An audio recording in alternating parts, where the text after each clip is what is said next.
Ballari case ಸಿಐಡಿಗೆ ಹಸ್ತಾಂತರವನ್ನೇನೋ ಸರ್ಕಾರ ಮಾಡ್ತು. But ಅಧಿಕಾರಿಗಳು ಇಲ್ಲಿ ತನಕ ಭೇಟಿ ಕೊಟ್ಟಿರಲಿಲ್ಲ ಬಳ್ಳಾರಿಗೆ.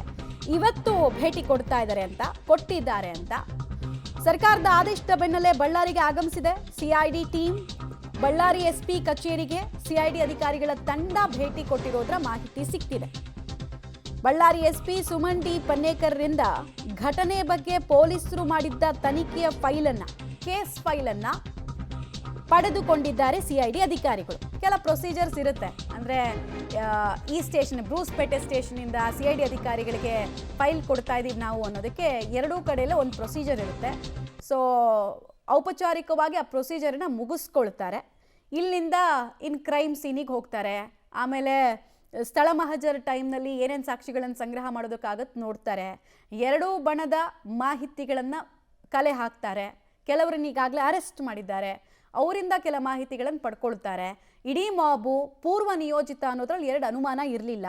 ಪೂರ್ವ ನಿಯೋಜಿತ ಯಾರಿಂದ ಆಯಿತು, ಎಲ್ಲಿಂದ ಆಯಿತು, ಪ್ರಚೋದನೆ ಕೊಟ್ಟವರು ಎಷ್ಟು, ತಯಾರಿ ಮಾಡಿಕೊಂಡ ರೀತಿ ಏನು, ಎಲ್ಲವೂ ಗೊತ್ತಾಗುತ್ತೆ. ಡೀಟೇಲ್ಸ್ ಕೊಡ್ತಾರೆ ಅಮರೇಶ್. ಇವತ್ತು ಸಿಐಡಿ ಟೀಮ್ ಬಳ್ಳಾರಿಗೆ ಬಂದಿದೆ. ಅಲ್ಲಿಗೆ ಇವತ್ತಿನಿಂದಲೇ ತನಿಖೆ ಪ್ರಾರಂಭ ಆಗುತ್ತಾ ಅಥವಾ ನಾಳಿನಿಂದ ಸ್ಟಾರ್ಟ್ ಮಾಡ್ತಾರಾ? ಮೊದಲ ಹಂತದಲ್ಲಿ ಯಾವ ರೀತಿ ತನಿಖೆ ಆಗುತ್ತೆ? ಮಮತಾ, ಈಗಾಗಲೇ ರಾಜ್ಯ ಸರ್ಕಾರ ಬಳ್ಳಾರಿಯಲ್ಲಿ ನಡೆದಂಥ ಬ್ಯಾನರ್ ಗಲಭೆ ಪ್ರಕರಣವನ್ನು ಸಿಐಡಿಗೆ ವಹಿಸಿತ್ತು. ಅದಾದಮೇಲೆ ಇವತ್ತು ಅಧಿಕೃತವಾಗಿ ಸಿಐಡಿ ಟೀಮ್ ಬಳ್ಳಾರಿಗೆ ಎಂಟ್ರಿ ಕೊಟ್ಟಿರುವಂಥದ್ದು. ಅಂದರೆ IPS ಅಧಿಕಾರಿ ಹರ್ಷ ಅವರ ನೇತೃತ್ವದ ತಂಡದಿಂದ ಇದೀಗ 10ಕ್ಕೂ ಹೆಚ್ಚು ಅಧಿಕಾರಿಗಳು ಇದೀಗ ಬಳ್ಳಾರಿಗೆ ಬಂದಿರುವಂಥದ್ದು. ಸದ್ಯಕ್ಕೆ ಅಧಿಕಾರಿಗಳ ತಂಡ ಬಳ್ಳಾರಿಯ SP ಕಚೇರಿಯಲ್ಲಿ ಬೀಡ್ಬಿಟ್ಟಿರುವಂಥದ್ದು. ಅಂದರೆ SP ಕಚೇರಿಯಲ್ಲಿ ಈಗಾಗಲೇ ಬಳ್ಳಾರಿ SP ಸುಮನ್ ಡಿ ಪನ್ನೇಕರ್ ಸೇರಿದಂತೆ ಏನು ತನಿಖಾಧಿಕಾರಿಗಳಿದ್ರು, 4 ಪ್ರಕರಣಗಳ ತನಿಖಾಧಿಕಾರಿಗಳು, ಅವರಿಂದ ಕೇಸ್ ಫೈಲನ್ನು ಪಡೆದುಕೊಂಡು ತದನಂತರದಲ್ಲಿ ಪ್ರಕರಣಕ್ಕೆ ಸಂಬಂಧಪಟ್ಟಂತ ಒಂದಿಷ್ಟು ಮಾಹಿತಿಗಳನ್ನು ಕೂಡ ಸಂಗ್ರಹ ಮಾಡುವಂಥ ಕೆಲಸವನ್ನ ಈಗಾಗಲೇ ಸಿಐಡಿ ಟೀಮ್ ಮಾಡ್ತಾ ಇರುವಂಥದ್ದು. ಅಂದರೆ ಸಿಐಡಿಗೆ ವಹಿಸಿದ ನಂತರದಲ್ಲಿ ಅಧಿಕಾರಿಗಳು ಈಗಾಗಲೇ ಬಳ್ಳಾರಿಗೆ ಬಂದು ಇಲ್ಲಿ ಆರಂಭದಲ್ಲಿ ಉಳಿದುಕೊಂಡು ನಂತರದಲ್ಲಿ SP ಕಚೇರಿಗೆ ಬಂದು ಇಲ್ಲಿ ಬೇಕಾಗಿರುವಂಥ ಎಲ್ಲ ಮಾಹಿತಿಗಳನ್ನು ಕೂಡ ಪಡೆದುಕೊಳ್ಳುವಂಥ ಕೆಲಸವನ್ನ ಮಾಡ್ತಾ ಇದ್ದಾರೆ. ಮತ್ತೆ ಈಗಾಗಲೇ ಬೆರಳಚ್ಚು ತಜ್ಞರ ತಂಡವು ಕೂಡ ಇದೀಗ ಬಳ್ಳಾರಿ SP ಕಚೇರಿಗೆ ಬಂದಿರುವಂಥದ್ದು.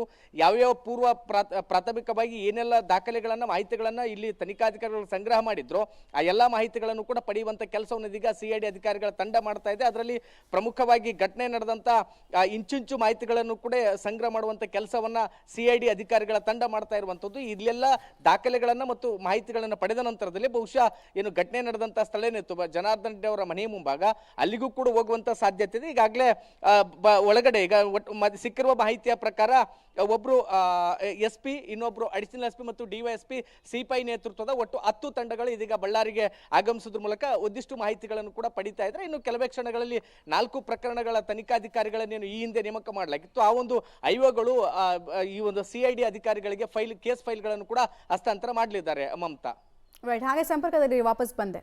ಸೊ ಬಳ್ಳಾರಿಗೆ ಎಂಟ್ರಿ ಕೊಟ್ಟಿರುವಂತಹ ಸಿಐಡಿ ಅಧಿಕಾರಿಗಳ ತಂಡದ ಬಗ್ಗೆ ಈಗಷ್ಟೇ ಮಾಹಿತಿಯನ್ನು ಕೊಡ್ತಾ ಇದ್ವಿ. ಇನ್ನೊಂದು ಕಡೆಗೆ ಬಿಜೆಪಿ ನಾಯಕರು ಇಡೀ ಇಶ್ಯೂವನ್ನ ಜೀವಂತವಾಗಿಟ್ಕೊಳ್ಳೋದಕ್ಕೆ ಮತ್ತು ಒಂದಷ್ಟು ಅಡ್ವಾಂಟೇಜ್ ತೆಗೆದುಕೊಳ್ಳೋದಕ್ಕೆ ಮುಂದಾಗ್ತಿದ್ದಾರೆ.